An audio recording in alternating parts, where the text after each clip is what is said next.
News coming in on the big diplomatic standoff, the crisis between India and Italy over the Italian Marines issue. It's fast snowballing now this morning into a diplomatic crisis 2 days after Italy refused to send its Marines back to stand trial in India. India is now threatening tough diplomatic action. Sources are telling CNN-IBN this morning that the Italian envoy to India may be asked to leave. This is coming as the opposition is set to raise the issue in Parliament today, alleging collusion between Delhi and Rome. CNN-IBN also learning that the final decision will be taken after the parliamentary debate today and be formalized within this week itself. By all accounts, the diplomatic row over the absconding Marines is worsening. Was this the only face saver the government has? Parul is joining us live this morning. Parul, the Italian envoy has already been read the Riot Act.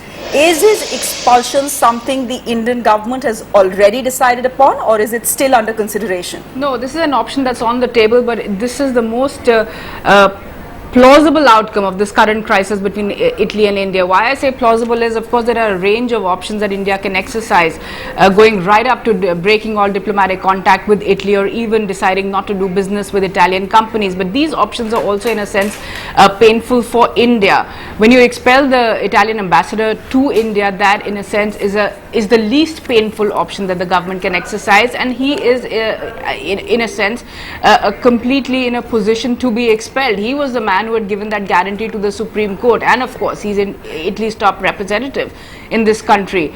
Multiple sources have confirmed to us that his position is now untenable. He is almost certain to get the marching orders.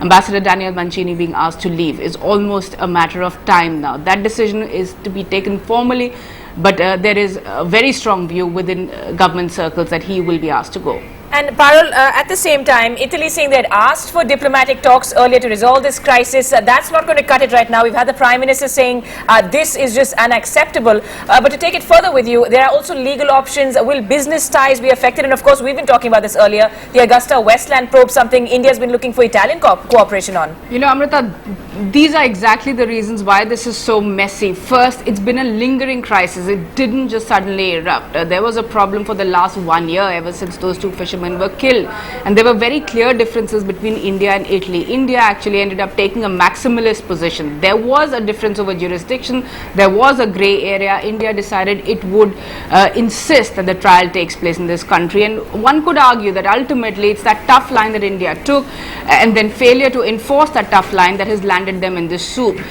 Lot of questions being asked about how the centre did not advise the Supreme Court correctly. Why did it not take a position on the Italian Marines returning home?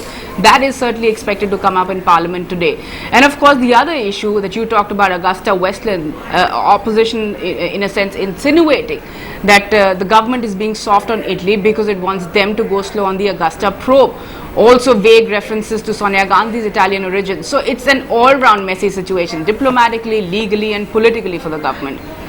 All right, messy situation it certainly is, Parul, but even if the envoy is sent back, is given the marching orders, how does this solve the situation at hand? The Marines are not in India, they are in Italy. The Italian government is refusing to send them back. They are not changing their stand as far as that's concerned. How does it help matters at hand? You're absolutely right. The ultimate question is, will the Marines come back and face trial? I think let's just remember what happened in the Maldives recently, Shreya, with GMR being asked to leave by the current government.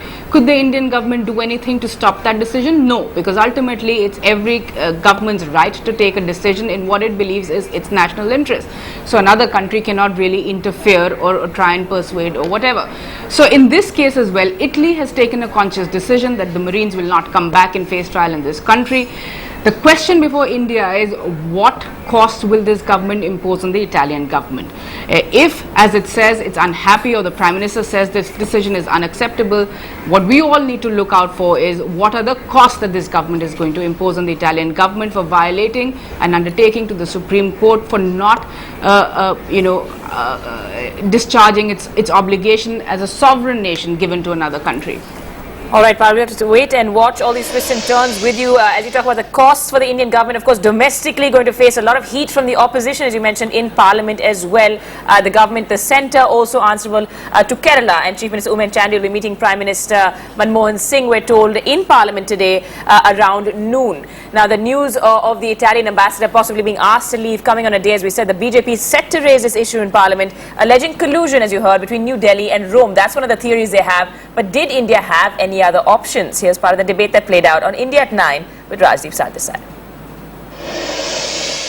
I asked you whether India should take action against the Italian ambassador, downgrade its relations with Italy. There was another view, declare these individuals absconders, go to the Supreme Court, declare them absconders, get Interpol into it. Do you believe these are real options? Can we afford a full-scale diplomatic war with Italy on this issue? I have absolutely no doubt that the Indo-Italian relationship has suffered damage, and it should be made clear to the Italians that it has suffered damage, and that if they want a reparation of this damage, it will have to be done by being just and by being open. At the same time, I don't think we're lacking in options. I'm sure our courts will take the appropriate action to uphold their dignity. I'm sure the government will take appropriate diplomatic action. We find that the government has not pursued this case with that kind of a sincerity and the firmness with which they should have argued the case. I understand the undertaking was given by the ambassador himself.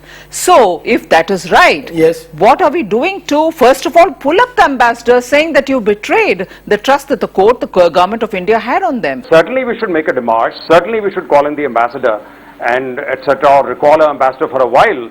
Something we'll have to do. Otherwise we might find Supreme Court itself passing some strictures on this. Are you saying recall our ambassador? Recall temporarily. Recall temporarily. Temporarily, but I'm not. I'm not for any breach, because I want the Italian cooperation for the Augusta deal. That's extremely important, and we should not allow this to any way affect that.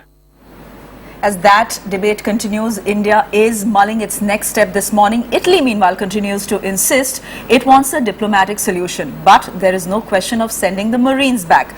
Here's what Italian journalist Daniele Ranieri told CNN-IBN earlier.